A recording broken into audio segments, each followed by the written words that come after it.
equation so that we know we have the same answer, or the right answer in the problem every time. So the next problem that's solved by the other method, elimination, is going to do the same thing. What I need to do now is to get you to start thinking beneficially to yourself in making a determination about what's going to be the best method of the two by hand methods for us that we're going to use. Substitution. I'm going to do that in print, but I don't want that big a font. Substitution.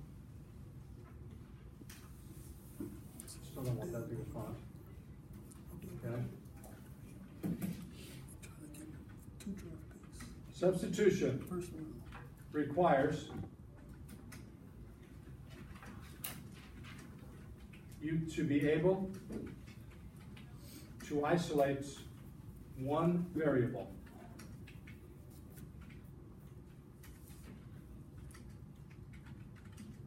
Either x or y.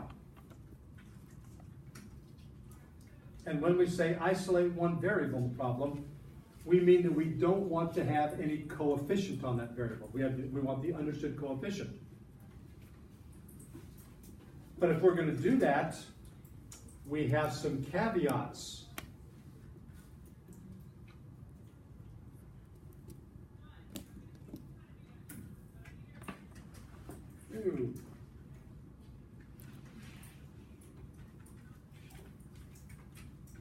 You probably want to avoid creating fractions.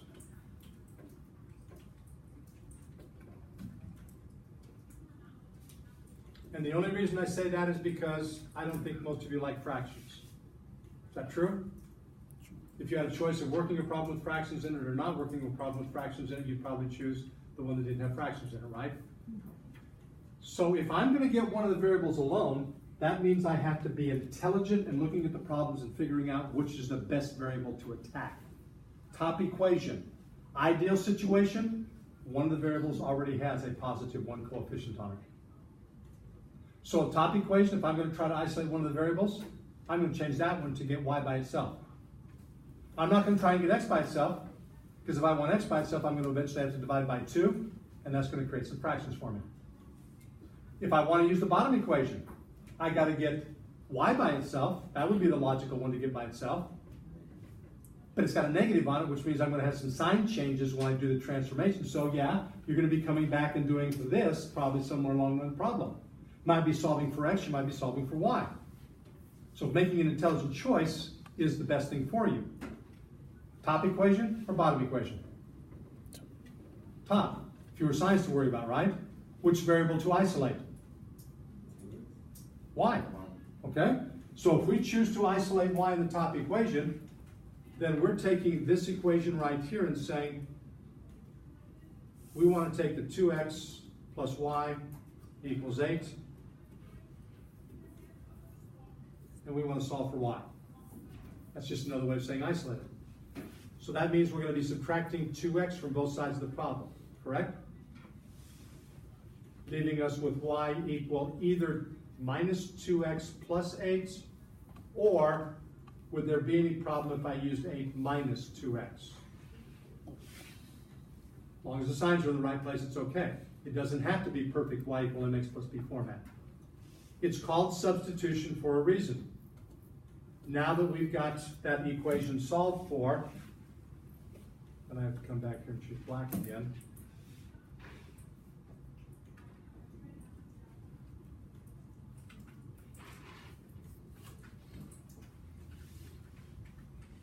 Substitute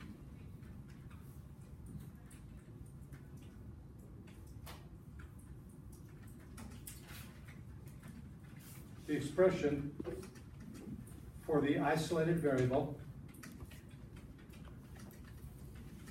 in the other equation.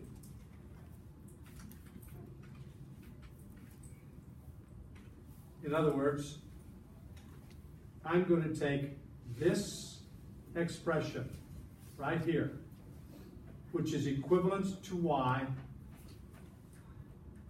and I'm going to replace it right there. 4x minus y, and a grouping symbol is going to be necessary a lot of the time, especially if there's a y variable, especially if there's a negative sign attached to it or a coefficient on that problem, because this oftentimes is going to create a distributive property. And now, solve this simple equation. So we know we built a distributive property, so this understood minus 1 coefficient gets multiplied by the negative 2x, which becomes a positive 2x. That understood negative 1 coefficient got multiplied by the positive 8, becoming a negative 8. And that successfully eliminates one of the variables for us, which is what we want to do. We want to get down to an equation that has only one variable in it. Is that solvable now? So any problems with 6x minus 8 being equal to 4? And what's next? Add 8 to both sides of the problem. Any problems with that? What's next to the problem now? And we come up with x being equal to 2. Agree? Okay. Now, after doing that, now we want to do another substitution. Substitute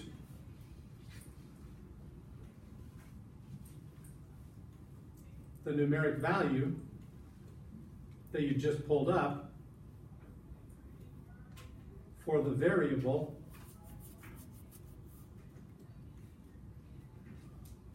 in your modified equation. Meaning, right here. So I am saying that the y value now must be equal to a negative 2 times whatever I was given, or whatever I came up with for the x value, which happens to be a 2 plus 8 to be able to find the y. So y now equals a negative 4 plus 8. And y then has to be a value of positive 4. So our solution for this exercise is unique, and it appears that an x value of 2 and a y value of 4 will be okay for the system. You haven't, well, let me put it this way. You've done a lot of manipulation at this point, correct? You've done a lot of moving things around. You've done a lot of sign work in the problem. Could you inadvertently have made a simple mistake? Then you're not sure that that's the correct solution unless you check that solution, which means taking it back to the original equation and finding out if it satisfies both conditions of the problem.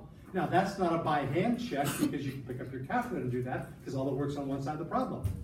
So obviously, 2 times 2 gives me a value of 4, plus 4 gives me a value of 8, checks the first equation, and 4 times 2 gives me 8, minus the value of y, which is 4, and 8 minus 4 gives me a value of 4, so it checks that equation. Checking is an easy thing to do with the aid of the calculator, and even if you come up with a fractional value in there, your calculator will take care of that for you. Most of the time we're going to get whole numbers, but we do get some fractions occasionally. Usually they're nicer numbers. So substitution is a viable alternative. The author likes substitution. About half of the exercise you have to solve by hand in the homework set have you doing substitution, but they don't require you to do substitution.